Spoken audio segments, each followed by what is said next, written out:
বিদ্যুৎ কিভাবে কাজ করে? এক জাদুকরী শক্তিরও তুমি কি কখনো ভেবেছ তোমার ঘরের বাতি, পাখা, টেলিভিশন বা মোবাইল চার্জারগুলো কিভাবে চলে?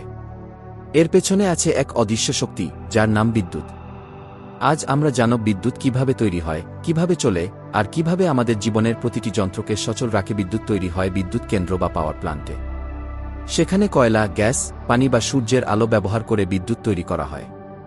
যেমন তাপবিদ্যুৎ কেন্দ্র কয়লা বা গ্যাস পুড়িয়ে বাষ্প তৈরি করে, যা টারবাইন ঘুরিয়ে বিদ্যুৎ উৎপন্ন করে। জলবিদ্যুৎ কেন্দ্র নদীর পানি দিয়ে টারবাইন ঘুরিয়ে বিদ্যুৎ বানায়। আর সৌরবিদ্যুৎ কেন্দ্র সূর্যের আলো থেকে সরাসরি বিদ্যুৎ তৈরি করে সোলার সেলের মাধ্যমে। বিদ্যুৎ তৈরি হওয়ার পর তা যায় ট্রান্সফরমার এবং বড় বড় তারের নেটওয়ার্কের মাধ্যমে। এগুলোকে বলা হয় বিতরণ ব্যবস্থা, ডিস্ট্রিবিউশন সিস্টেম। বড় টাওয়ারের তার দিয়ে বিদ্যুৎ যায় শহর ও গ্রামে, তারপর ছোট তারের মাধ্যমে আসে আমাদের ঘরে।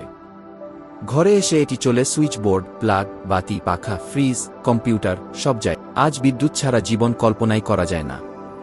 এটি আমাদের ঘর আলোকিত করে, শিল্প কারখানা চালায়, হাসপাতাল সচল রাখে, এমনকি ইন্টারনেটকেও চালু রাখে।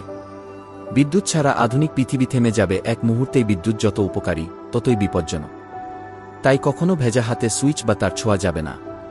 সবসময় সতর্ক থাকতে হবে এবং কোনো বৈদ্যুতিক কাজ অভিজ্ঞ ব্যক্তির দ্বারাই করাতে হবে। বিদ্যুৎ এক অদৃশ্য শক্তি, কিন্তু তার প্রভাব আমাদের জীবনের প্রতিটি কোণে। তাই একে সম্মান করো, সঠিকভাবে ব্যবহার করো, আর শিখে নাও এর জাদুকরী কাজের কি। বিদ্যুৎ, আলো, শক্তি আর উন্নতির নাম।